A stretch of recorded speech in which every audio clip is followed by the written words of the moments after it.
이제 이항이라는 것이 먼저 나오죠. 자, 여러분들 이사 갑니다. 이사 가면 집 통째로 어떻게 해요? 옮깁니다. 근데 그냥 옆집으로 이사 가는 거 말고요. 항을 이사 보낼 건데 항을 이사 보낸다라는 얘기는 등호를 중심으로 반대편으로 다리 건너 이사 가는 거예요. 한마디로. 그걸 우리는 항이 이사 가는 걸 이항이라고 합니다. 근데 이항을 할 때는 그 부호를 바꾸어서 이항한다. 요거 기억하시면 되겠죠? 자, 등식의 한 변에 있는 항을 그 부호를 바꾸어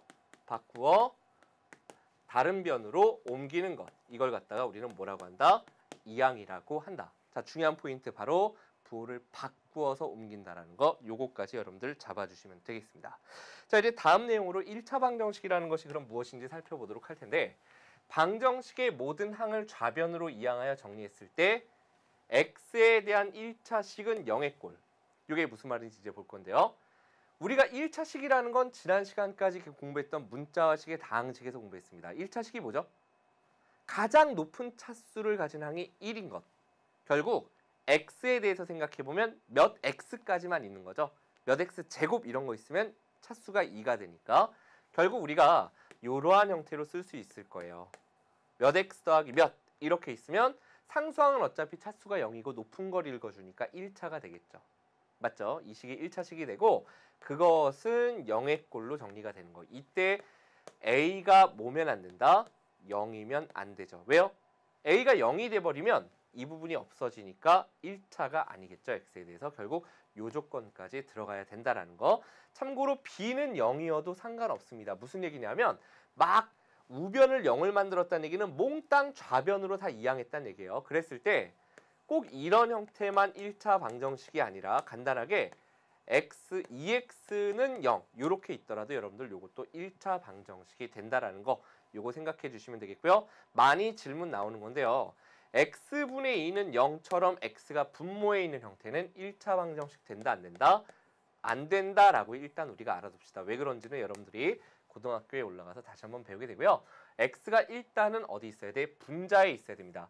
여기도 지수가 1이니까 선생님 1차예요. 절대로 그렇게 생각하지 않도록 주의해달라는 얘기입니다. 자, 예를 들어서 3x 더하기 1은 x-1을 정리하면 했습니다. 어떻게 정리하자? 다 좌변으로 이항해서 정리하자. 그럼 좌변으로 이항해보면 결국 부호를 어떻게 한다? 바꾸어서 넘기는 거니까 3x 플러스 1이 있는 상태에서 x 이항하면 마이너스 x, 그 다음에 마이너스 2 이항하면 플러스 2가 되겠죠? 우변은 다 이항해서 빈집이네. 0이 됐습니다. 그런 다음 동료항 계산해보면 3x 빼기 1x니까 2x가 될 테고 1 플러스 2는 3이니까 여기까지 돼요. 그러면 좌변이 지금 1차식이잖아. 그죠? 그러니까 1차식은 0의 꼴이니까 바로 뭐가 될 수 있다? 1차 방정식이 될 수 있다. 여기까지 여러분들이 정리를 해주시면 되겠습니다. 자, 이제 다음 내용으로 그럼 이러한 1차 방정식이 이제 뭔지는 알았으니까 그것을 푸는 방법을 봐야 되겠죠. 방정식을 푼다라는 건 조금 아까 뭐라 그랬냐면 그 등식을 만족하는 미지수의 값을, 즉 등식이 참이 되게 하는 미지수의 값을 구하는 것 이렇게 얘기했었는데 그 풀이하는 방법에 대해서 보도록 하겠습니다. 다음 내용 볼게요. 자, 첫 번째 괄호가 있으면 괄호를 푼다. 그건 당연한 내용이에요. 여러분들 1차식 정리하듯이 다 정리를 해서 개수 중에 소수 또는 분수가 있으면 양변에 적당한 수를 곱하여 자, 기본 개념 공부했다면 대답할 수 있겠죠? 개수가 소수이면 어떻게 해야 됐죠?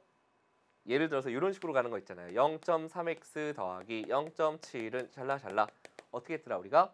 양변에 10을 곱했습니다. 그죠? 그리고 예를 들어서 2분의 3x 플러스 5분의 7은 몇? 뭐 이런 식으로 가는 게 있으면 뭐 여기 이제 0이라고 나올게요. 양변에 10을 곱했죠.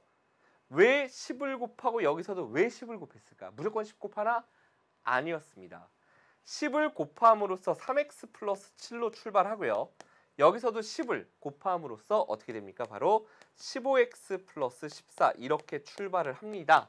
이 얘기는 개수들이 소수나 분수인 것을 뭘로 만드는 게 우리의 목적이다?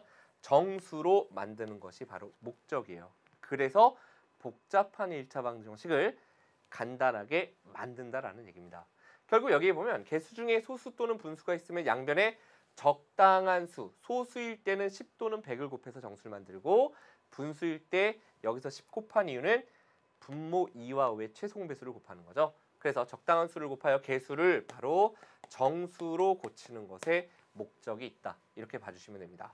그러면 여기까지 일단 왔다면 그래서 x를 포함한 항은 좌변으로 상수항은 우변으로 이항하여 정리한다.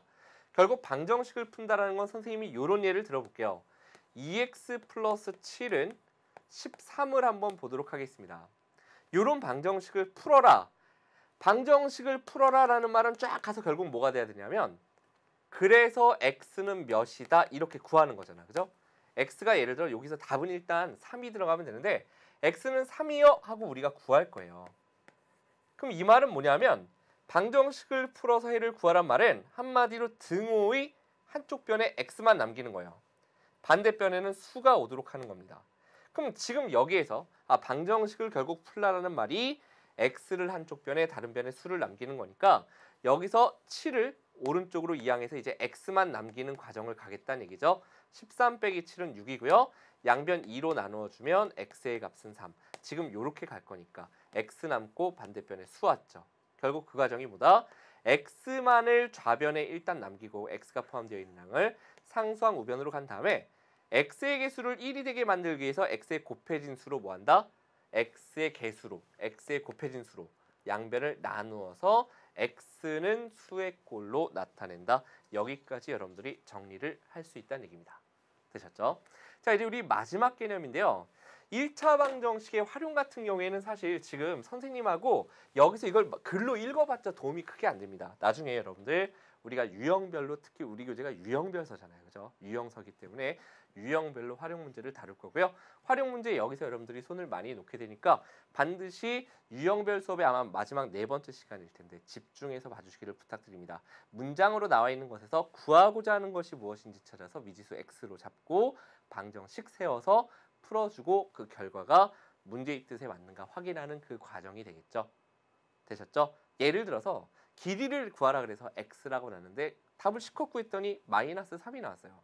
길이가 음수일 수 있나요? 없죠. 마지막에 문제의 조건에 맞는지 확인하는 그러한 과정까지 가주시면 되겠습니다. 됐죠? 자, 1차 방정식이 사실 굉장히 많은 단원인데 큰 단원인데 이걸 갖다 선생님이 스피드로 쫙 한번 훑어봤습니다. 제일 중요한 포인트는 어디 있냐면요. 방정식과 항등식의 구분 반드시 할 수 있어야 되겠고요. 그 다음에 등식의 성질, 특히 0이 아닌 수로 나누는 게 포인트가 됩니다. 그 다음에 이항할 때 부호 바뀌는 거 알 수 있을 거고 1차 방정식 골라라라는 걸 여러분들이 모르지는 않아요. 그리고 방정식 풀이에서는 특히나 복잡한 1차 방정식의 풀이, 개수가 분수, 소수 또는 비례식으로 나오는 것도 있습니다. 예, 그런 형태들에 신경 써주면 되겠고요. 활용은 전체가 다 어려우니까 유형별로 선생님하고 나중에 보도록 할 거예요. 자,